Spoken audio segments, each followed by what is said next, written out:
Olá, pessoal! Estamos iniciando a partir de hoje uma nova série de mensagens em nosso canal, chamado de Erros e Acertos de Davi. Eu quero trazer essa mensagem até mesmo porque ele deu a linhagem para o nosso Salvador, para o nosso Jesus Cristo. Ou seja, Jesus Cristo, o nosso Senhor, o nosso Salvador, veio da linhagem de Davi.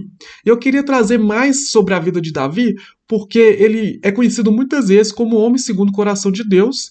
E quando a gente pensa Davi como homem segundo o coração de Deus, a gente tem costume, né, ou tem uma prática de colocar ele num patamar mais elevado, como se fosse um crente, um cristão ali melhor. Mas por isso que eu quero trazer essa série de mensagens sobre erros e acertos de Davi. Porque Davi teve muitos acertos? Teve. Foi homem segundo o coração de Deus? Foi.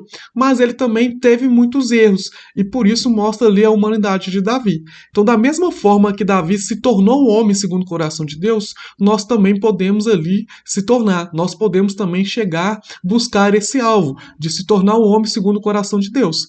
Porque se pensarmos Davi como um homem perfeito, jamais acreditaremos que podemos nos tornar um homem segundo o coração de Deus. Mas pensando ali nas falhas de Davi, nos erros de Davi, como exemplo para nós, assim como temos falhas, assim como temos erros, aí sim podemos mudar a nossa perspectiva e pensar também que possamos alcançar essa pessoa próxima de Cristo, essa pessoa próxima do Pai, essa pessoa próxima de Deus ali, nos tornando ali num homem talvez segundo o seu coração. Então, iniciando essa mensagem, nosso primeiro vídeo sobre erros e acertos de Davi, e hoje eu quero falar sobre a vida de Davi, sobre o tema desacreditado até pelo seu pai. Vamos lá? Então o Senhor disse a Samuel: até quando você irá se entristecer por causa de Saul? Eu rejeitei como rei de Israel. Enche um chifre com óleo e vá a Belém. Eu enviarei a Jessé. Escolhi um de seus filhos para fazê-lo rei. Samuel, porém, disse: como poderei ir? Saul saberá disto e me matará. O Senhor disse: leve um novilho com você e diga que foi sacrificar o Senhor.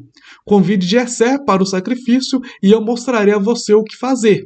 Você ungirá para mim aquele que eu indicar. Samuel fez o que o Senhor disse.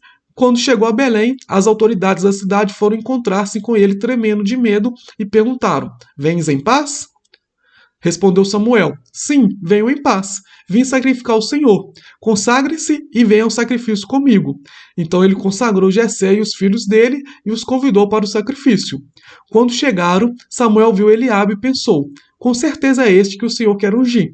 O Senhor, contudo, disse a Samuel: não considere sua aparência nem sua altura, pois eu o rejeitei. O Senhor não vê como o homem vê a aparência, mas o Senhor vê o coração. Então Jessé chamou Abinadab e levou a Samuel. Ele, porém, disse: o Senhor também não escolheu este. Em seguida, Jessé levou a Samar a Samuel, mas esse disse: também não foi esse que o Senhor escolheu. Jessé levou a Samuel 7 de seus filhos, mas Samuel lhe disse: o Senhor não escolheu nenhum destes. Então perguntou a Jessé: estes são todos os filhos que você tem? Jessé respondeu: ainda tenho um caçula, mas ele está cuidando das ovelhas. Samuel disse: trago aqui. Não nos sentaremos para comer enquanto ele não chegar. Jessé mandou chamá-lo e ele veio. Ele era ruivo, de belos olhos e boa aparência. Então o Senhor disse a Samuel: é este, levanta-se e unja. Samuel apanhou o chifre, cheio de óleo, e ungiu na presença de seus irmãos. E a partir daquele dia, o Espírito do Senhor apoderou-se de Davi e Samuel voltou para Ramá. Esse texto está lá em 1 Samuel, no capítulo 16, do verso 1 ao 13. Então, o que a gente pode tirar aí dessa história? Primeiro fato, a gente tem que entender um pouco do contexto. Samuel, ele foi ali durante um tempo juiz e profeta ali da nação de Israel. Mas chegou um tempo que Israel não queria mais ter um juiz, mas queria ter um rei. E eles pedem Samuel um rei. Samuel não gostou muito da ideia, mas Deus fala com Samuel: fica tranquilo, eles me rejeitaram e não rejeitaram você. E aí Deus manda Samuel ungir Saul como rei, primeiro rei de Israel. Saul cometeu alguns erros, desobedeceu à voz de Deus, não obedeceu aquilo que Deus mandava.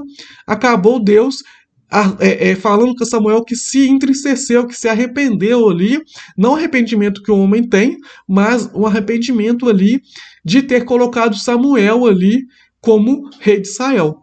E aí ele manda Samuel ir para a casa de Jessé porque ungiria uma outra pessoa rei no lugar de Saul.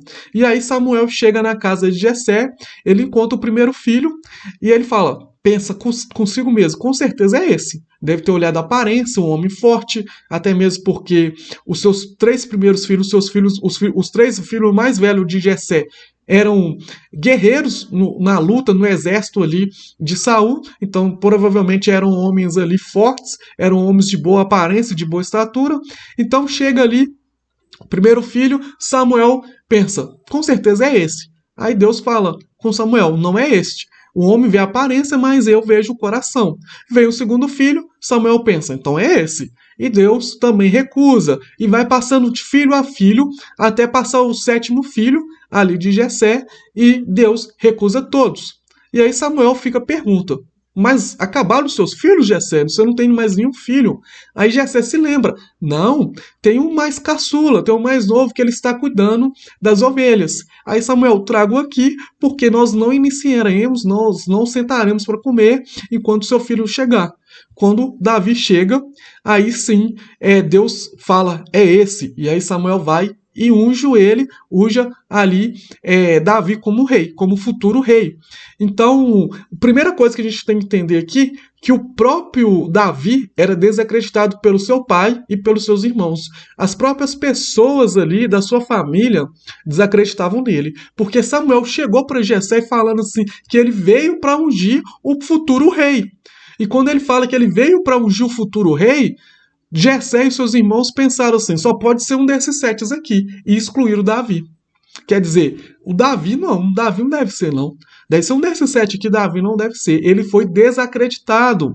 Até mesmo por quê? Porque Davi era o mais moço, era o mais novo, e ele era ruivo, né? Aqui a gente leu no texto que ele era ruivo, mas ele tinha belos olhos e boa aparência. Ele era um cara ali de boa aparência, mas era ruivo. Uma pessoa ruiva naquele contexto ali de Israel era uma pessoa ali, vamos dizer ali, um pouco estranha. Não era uma pessoa ali que era muito bem recebida. Era uma pessoa que as pessoas olhavam assim, meio estranho. Até mesmo porque Davi é o quê? Um judeu. Você já viu um judeu ruivo? Dificilmente. Até mesmo porque os judeus normalmente têm cabelos mais escuros. Dificilmente você vai ver um judeu de olho claro, dificilmente você vai ver um judeu louro e dificilmente você vai ver um judeu ruivo. E aqui Davi era ruivo. E ruivo aqui, no caso, ele não tinha tingido o cabelo, até mesmo porque naquela época não existia tinta. Você não pintava cabelo, você não tinha esse costume de pintar o cabelo como as pessoas têm hoje. Então ele era ruivo mesmo. Então ele era ruivo natural. E por a Bíblia citar que ele era ruivo justamente para focar que era uma pessoa ali que talvez não tinha muita moral ali, vamos dizer assim, com os seus irmãos, com outras pessoas.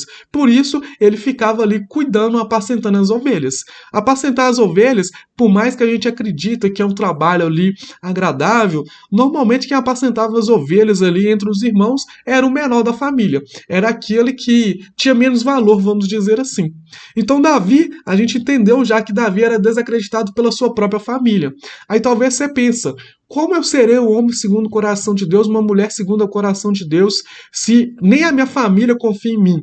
Se quando eu prego o evangelho, eu falo que eu converti, as pessoas falam assim, você converteu?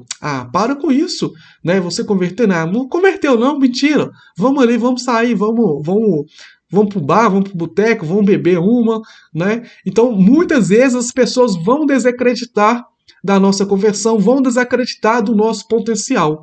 Mas Deus, ele conhece o nosso coração. E ele é quem mais acredita em nosso potencial. As pessoas desacreditavam do potencial de Davi. Mas Deus olhou para Davi, olhou para dentro do coração de Davi e olhou e falou assim, eu acredito em você. Eu acredito no seu potencial. E Deus também, ele olha para nós e nos diz, eu acredito no seu potencial. As pessoas podem dizer que não. As pessoas podem duvidar. As pessoas podem zobar. Mas Deus é que conhece o nosso coração. E ele é quem acredita em nosso potencial. Ele que nos coloca para frente. Aqui não foi o próprio Samuel que ungiu Davi como rei, foi o próprio Deus. Porque se dependesse de Samuel, ele ungiria o primeiro filho. Mas, como não dependeu de Samuel, dependeu de Deus, ele não quis olhar a aparência, mas ele quis olhar o nosso coração, ele quis olhar o coração de Davi. E hoje também Deus é assim, ele olha o nosso coração. E como tem sido o seu coração? Será que o seu coração tem sido como o de Davi? Uma pessoa que espera em Deus, uma pessoa que confia em Deus, uma pessoa que ame Deus? Se for, Deus, ele acredita em você. Ele acredita que você tem potencial de ir muito mais longe do que um dia você já pensou, do que um dia você já imaginou. Amém? Espero que vocês tenham entendido, espero que tenha ficado claro. Se você gostou desse vídeo, se inscreva em nosso canal e deixe um like. Te aguardamos na próxima semana para continuarmos um pouco mais sobre a história de Davi e que Deus abençoe a sua vida.